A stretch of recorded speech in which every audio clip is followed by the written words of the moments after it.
After months of breadcrumbing, the DayZ devs have just given us our biggest update on what is happening in patch 126. And here I'm going to break down the entire stream in a few minutes so you can spend your time watching things you enjoy, like the opening ceremony to the Olympics. If you liked the video, please leave a like or a subscribe, it really helps me out. But without further ado, let's get into the video. You won't believe this, but I forgot to record the sound.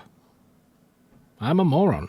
Before we start, it is confirmed that the DLC will release simultaneously across all platforms, which I know a lot of people wanted to know. Another cool thing I know lots of people wanted to know about was whether or not Chernarus and Livonia will now be able to be made cold given that these systems are in place. And well, yeah, meaning you will be able to find frozen food in Chernarus and Livonia if that option is selected. Now let's actually begin the video. Let's start off with the fishing improvements, considering they love telling us about it. We can now craft wooden fishing hooks, and when we attach bait, we can attach it more quickly, meaning there's no crafting, which is incredible in itself because it just took way too long. There's also a new shovel animation for digging up worms, and this seems to be a thing that will affect everyone regardless of if you have the DLC or not. So these changes here are patch 126, meaning you don't really need the DLC to experience them. It also looks like Chernarus and Livonia will be getting the fox outside of the DLC based on what we've seen here. We'll also be seeing the rabbit, hare or bunny, whatever you call it. All I know is they eat carrots and like to play basketball. Traps are also being a little reworked with additional particles and so on when you catch these animals. And a really cool addition is when you kill the animals in the wild, they're warm. And because eating warm food will now give you more benefits than eating cold or chilly food, which I covered in depth in my last video, things like this really will make a difference. And now eating predator meat will probably make you ill. This kind of makes sense, especially considering they're predators, so they eat infected meat, so that is a thing that they're going to bring into experimental, and they said they are willing to receive feedback on whether or not it should stay. They're also adding new clothes, new cosmetics, and so on and so forth, including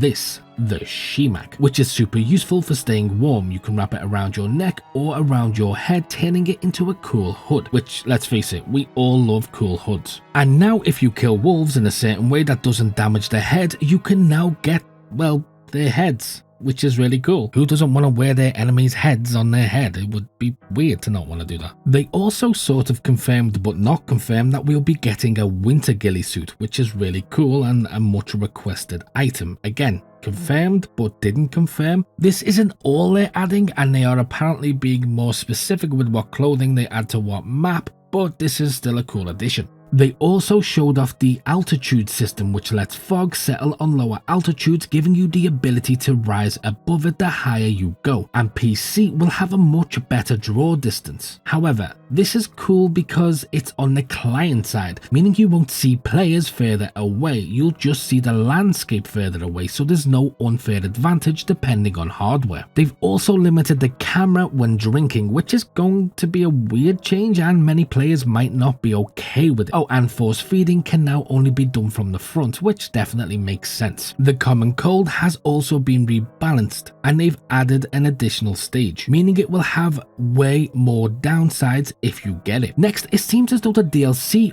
won't be coming with patch 126. Instead, 126 will drop before to experimental as a supporting update, adding new things that will translate very well into the DLC. So everything mentioned here will be available to try on the experimental without the DLC, but the DLC will probably drop before patch 126, if that makes sense, or on the same time. They're also adjusting the server lists and the layout of it, which is really cool. But if you want more information about all the systems, click here, or for something else, click here. And as always, until next time.